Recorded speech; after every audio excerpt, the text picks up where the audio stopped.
Hi friend, रात्रीचे 10:30 वाजलेत. Video काढण्याचं कारण असं आहे की माझं माहेर आहे ना करमाळा तालुक्यातील सीना नदीच्या काठावरती आहे.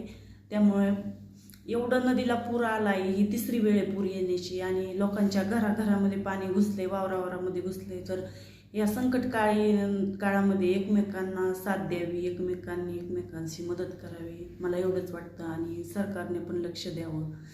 आणि लोक आहेत ना, कोणाकोणाला घालायला कपडे पण राहिले नाही, एवढी बिकट परिस्थिती त्यांची झालेली आहे. मी यशाला सहज व्हिडिओ पाहत गेले तर एवढे व्हिडिओ आले समोर. बघता बघता एक संगोबाई ना आमच्या गावापासून एक 4-5 किलोमीटर अंतरावर राहतो. आपण जरी दूर राहत असलो तरी आपले लोक गावी असले आपल्याला थोडीफार काळजी वाटतेच ना. त्यासाठी हा छोटासा एक व्हिडिओ मी काढला होता की या काळात माणसाने माणसाची मदत केली पाहिजे. आणि नवरात्री चालू आहे, आज 7वा दिवस आहे. तर आई अंबाबाईंनी लोकांचं संकट टाळावं एवढीच माझी अपेक्षा आहे. आणि लोकांनी पण एकमेकांना मदत करावी असं मला वाटतं.